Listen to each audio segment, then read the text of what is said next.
কাজ কদ্দূর এগোলো? ঠাকুরদা, আপনাকে ডাক্তারের কাছে চেকআপের জন্য যেতে হবে। আপনি তো ওষুধও ঠিক করে খাচ্ছেন না। ওই ফিজিওথেরাপিস্টও। ডাক্তারের ওষুধ খেয়ে আমি ভালো হব না। ওষুধ আমার জন্য কার্যকরী নয়। ওসব কথা ছাড়ো, আমি তোমাকে যে কাজ দিয়েছি সেটা করো।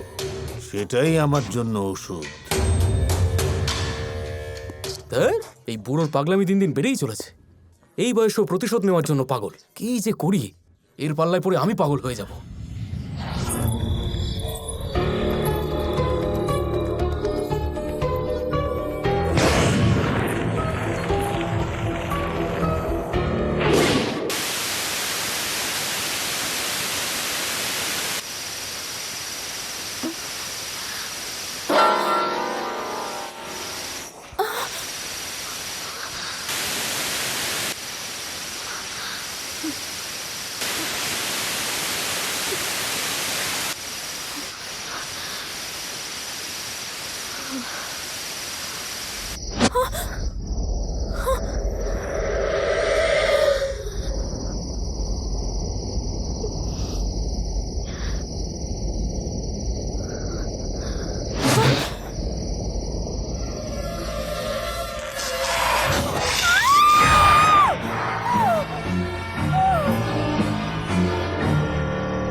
হ্যালো, কোথায় তুই?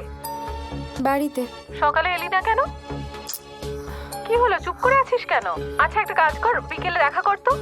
হ্যাঁ, করব। ওকে, বাই। বাই। আসুন বাবা। ম্যাডাম, হ্যাঁ, কি হয়েছে? আর আপনাকে ভয় পেতে হবে না, বাবাজি এসে গেছেন। আসুন বাবাজি। কে ইনি? কি করবে? খুব বড় তান্ত্রিক, ইনি সব ঠিক করে দেবেন।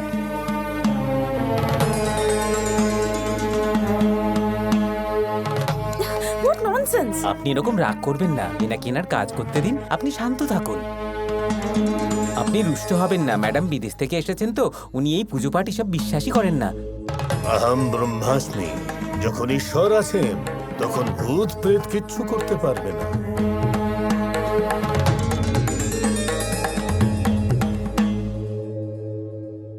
ভূতের জায়গায় ছেলেরা বাড়িতে ঢুকলে বেশি মজা হতো।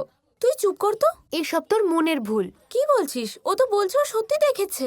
কাম অন। আরে ভূত বলে কিছু হয় না। হ্যাঁ হয়। না হয় আরে না। হয়। আরে হয় না। আরে এসব তোরা কি কথাবার্তা বলছিস? কিরে মধু, তোকে আমি ওই বাংলোতে যেতে বারণ করেছিলাম তো, একবারও শুনলি না আমার কথা? আমরা বুঝতেই পারছি না তুই প্রমাণটা কি করতে চাস। দেখো মধু, আমি কিন্তু তোমার আর কোনো কথা শুনবো না। কালকেই সমস্ত জিনিস গুছিয়ে আমার বাড়ি চলে এসো। তুই না বলছিলি ও হেব্বি কাজের, এখন অব্দি একটা ইনফরমেশন দিতে পারলো না। মেয়েটার পিছু করতে গিয়ে আবার নিজেই পিছলে গেল না তো? আমাদের কাজের তো তাহলে পিন্ডি চটকে যাবে। হ্যালো হ্যালো হ্যালো, আরে ধ্যাৎ, ধ্যাৎ। একদিনের একটা কাজ 5 দিন ধরে করতে পারলো না। যখনই ফোন করছি বলছে যে কাজ নাকি চলছে। কথার কোনো ভ্যালুই নেই। ওর উপর বিশ্বাস করে বসে আছি, তারপর যদি ছড়িয়ে দেয়, কোনো ইনফরমেশনই না আনতে পারে।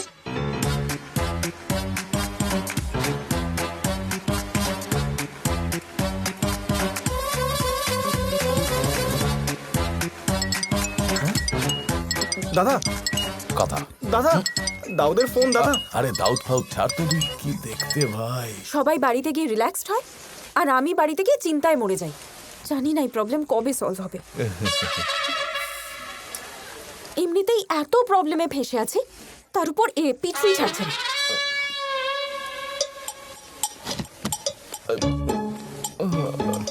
হ্যালো মিস্টার, তুমি কিন্তু এবার বাড়াবাড়ি করছো। কেন ফলো করছো আমায়? প্রেমের রোগ ভয়ঙ্কর জিনিস, একবার কাউকে ধরে নিলে বাঁচা মুশকিল। দাদা, এটা প্রেম না রোগ? এটা দুটোই। দুটো অসুখই একসাথে?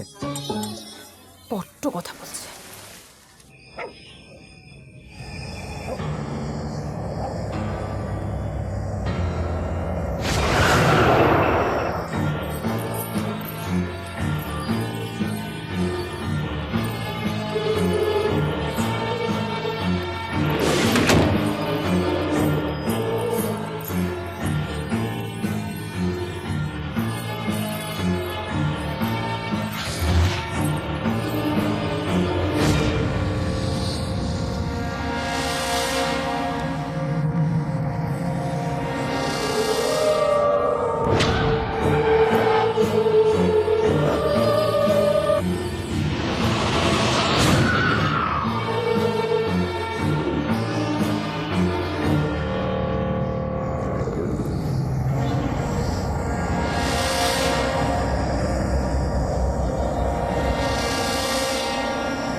এত পাতা ভর্তি গাছ এক রাতেই শুকিয়ে গেল। এসব ম্যাডামকে বললে তো উনি বিশ্বাসই করবেন না। এবার তো শুধু ঈশ্বরই আমাদের বাঁচাতে পারেন। আরে কি ব্যাপার, দারুণ আসর সাজিয়েছিস তো। পার্টি হচ্ছে নাকি? আজ জন্মদিন না আঙ্কেল? জন্মদিন কার রে? আপনার। আমার জন্মদিন নয় রে, অমিতাভ বচ্চন আর আমার জন্মদিন একই দিনে। হ্যাঁ, অমিতাভ বচ্চনের জন্মদিন তো আজকেই। আরে জন্মদিন হোক বা না হোক, আমি তো বিয়ার খাবোই। অমিতাভ বচ্চন তো বিয়ার খান না। কি যে বলো না। তাহলে হয়তো হুইস্কি খায়। উনি হুইস্কিও খান না। আরে ও খায় না বলে কি আমিও খাবো না? আরে আরে বয়স কেন হয়েছে, মাথা এই খারাপ বয়সে এত করছিস? মদ যেটা খেও খেতে না। চাইছে খেতে দে না। বয়সে ভীমরতি ধরেছে, কখন যে কি হয়ে যাবে কি জানে। দাদা, দাউদের ফোন আসছে। তো সালা একটু শান্তিতে থাকতে দেয় না। ওই মেয়েটার সঙ্গে লিঙ্কটা কি? কেন ওর ইনফরমেশন চাইছে? কোনো একটা গন্ডগোল আছে। আজ তো এসপার ওসপার করতেই হবে। হ্যাঁ, সাবধানে।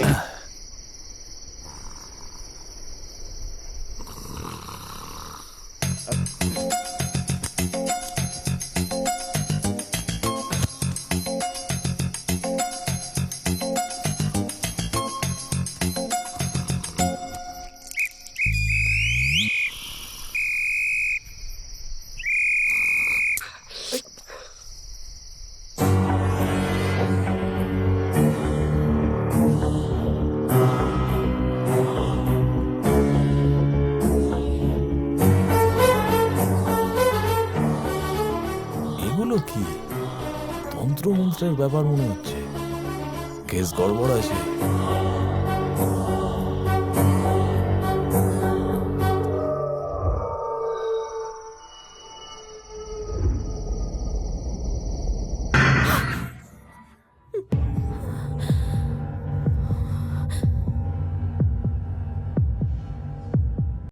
আমরা এসে গেছি, ভূত ধরতে এসে গেছি। কালো ভূত, মোটা ভূত, লম্বা ভূত, বেটা ভূত, সব রকমের ভূত আমরা ধরতে পারি।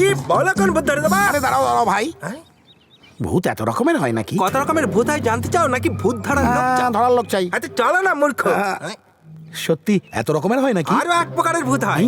কি বললে? হ্যাঁ, কিরকম দেখতে? তোমার মতো দেখতে আমি কিন্তু এক গায়কনি। আচ্ছা, এই বাড়িতেও ভূত আছে নাকি? এসব তো আমরা দেখার পরেই বুঝতে পারবো রে মূর্খ। ভেতরে তো আগে যেতে দে। চলুন চলুন আই তুমি যাও, এই, এদিকে তুই এসো। এখানে দাঁড়া, ওর আগে কিন্তু এদিকে দূর এসো, কর।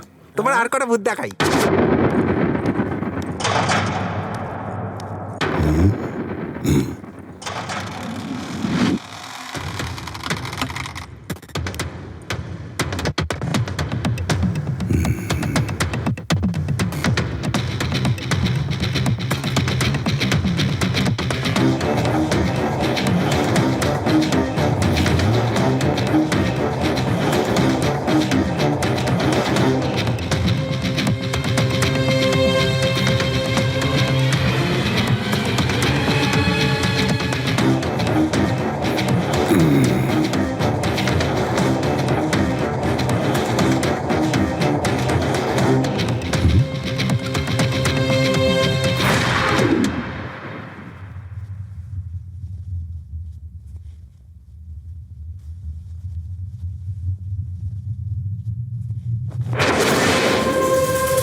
মধু,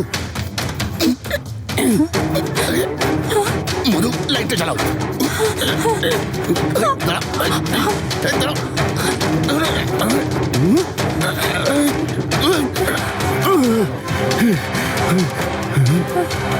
ওয়াচম্যান,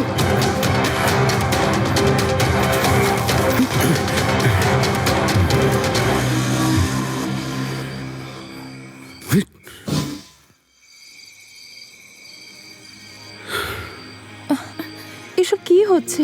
আর এই লোকটা কে ছিল? আমিও তোমাকে সেটাই জিজ্ঞেস করছি, তোমার সাথে এসব কিছু কেন হচ্ছে? হ্যাঁ, আচ্ছা তুমি কি এটা জানো যে তোমার আশেপাশে ইলিউশন ক্রিয়েট করা হচ্ছে? সোজা বাংলায় বললে মায়াজাল তৈরি করা হচ্ছে। গুন্ডারা অ্যাটাক করার সময় আমি বুঝে গেছিলাম যে এর পেছনে কোনো মিস্ট্রি আছে, আর তারপরেই আমি তদন্ত শুরু করে দিই।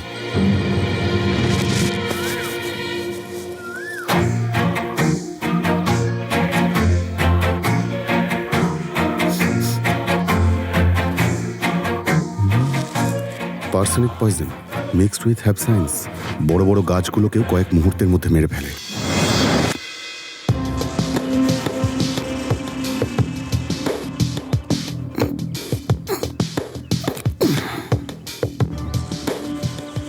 Nitroglycerine blasting material.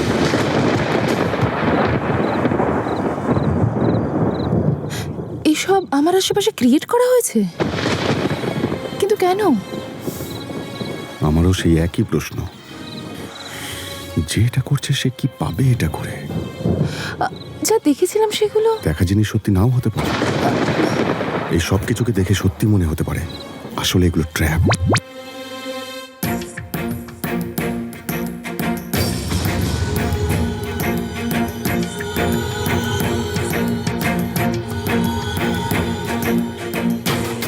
হঠাৎ করে কোনো আলো আমাদের চোখে এসে পড়লে তার পর মুহূর্তে সবকিছু ঝাপসা হয়ে যায়। যখন তোমার চোখে হঠাৎ করে আলোটা পড়েছিল তখন তোমার চোখের সামনেও সব ঝাপসা হয়ে গিয়েছিল।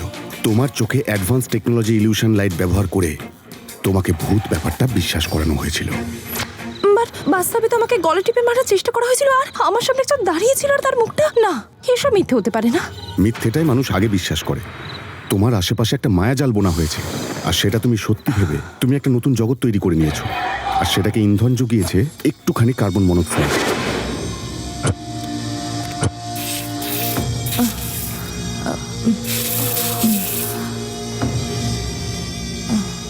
কার্বন মনোক্সাইডের একটু বেশি মাত্রা বেড়ে গেলে মানুষ পাগলও হয়ে যেতে পারে। ম্যাজিক মিরর, যার ব্যবহার টেবিলে করা হয়, এটা টেবিলের মাঝখানে লাগানো হয় যাতে পেছনের জায়গাটা না দেখা যায়। বেশিরভাগ ম্যাজিশিয়ানরা এটা ব্যবহার করে। Wireless sound speaker, magic of sound and lights. True, but unbelievable. আমি এসব কি করে বিশ্বাস করব? তোমার সামনে একটা ভয়ানক ভূতের চেহারা তৈরি করে তোমায় ভয় দেখানো হয়। কিন্তু কেন? আর এসব কে করাচ্ছে? সেটা আমিও জানতে চাইছি। তোমার ব্যাকগ্রাউন্ড কি, কোথা থেকে এসেছো, সেই সব কিছুই আমি জানতে চাই। আমার ব্যাকগ্রাউন্ড কি আর বলবো? আমি সাধারণ মেয়ে। এই, তোমাকে এত কিছু বোঝানোর চেষ্টা করছি আর তুমি আমার কথা বিশ্বাস করছো না? তোমার উপর নজর রাখতে কে বলেছিল? দাউদ। এই শহরটা যার পকেটে, তোমার ইনফরমেশন নিয়ে সে কি করবে? তুমি যদি কমন গালি হয়ে থাকো তাহলে এটা তোমার পিছনে কেন পড়ে আছে? আরে সেটা আমি কি করে জানতে পারি? আমার পূর্বপুরুষেরা রাজা ছিল, কিন্তু এখন তো আমি এটা কমন গার্ল। তুমি পাগল হয়ে গেছো মধু, বি সিরিয়াস। এই ওয়েট। আমার নাম রামকৃষ্ণ, হিস্ট্রির প্রফেসর আমি। তোমার বংশ সংক্রান্ত একটা গুরুত্বপূর্ণ বই লিখছি, সেই সংক্রান্ত কিছু তথ্য চাই আমার। ইয়েস, ওই ফাংশনে একজন প্রফেসরের সাথে দেখা হয়েছিল। উনি আমার ফ্যামিলির উপর একটা বই লিখছেন বললো, আর একটা ইন্টারভিউ দিতে বললো। তুমি কি জানো সে কোথায় থাকে? দাঁড়ান 1 মিনিট।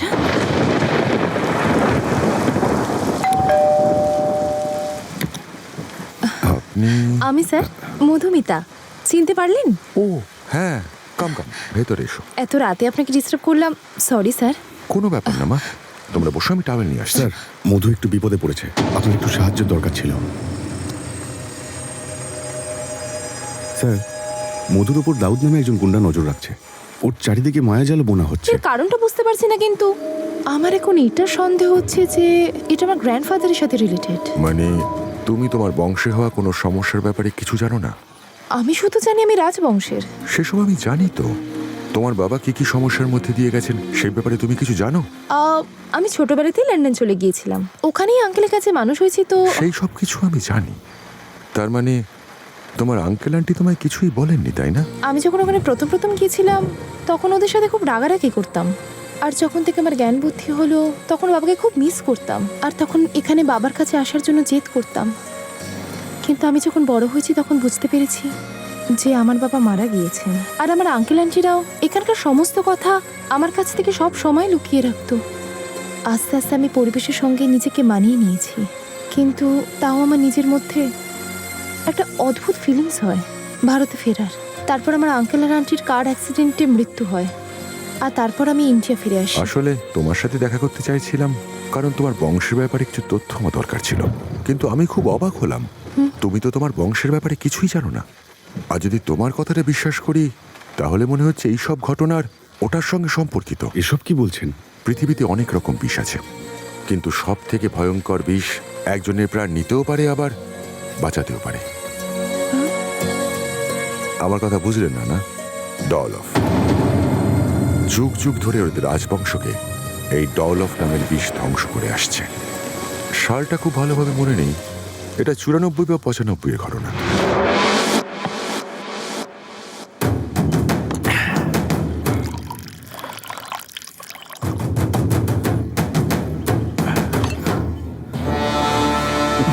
অনেক অনেক এসেছো, আর কতদিন চুপ থাকবে?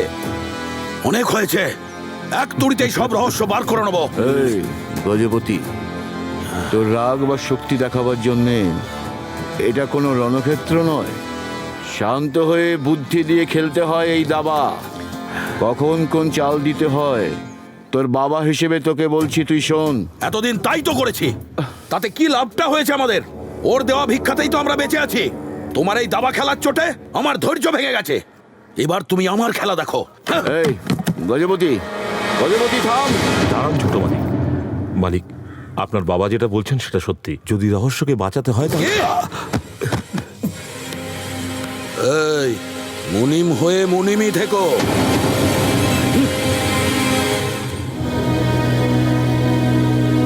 বাবা, যদি রহস্যকে রক্ষা করতে হয় তাহলে জ্ঞানের সাথে ধৈর্যেরও প্রয়োজন। অজ্ঞতায় পাওয়া যায় শুধু ক্রোধ আর অনর্থ।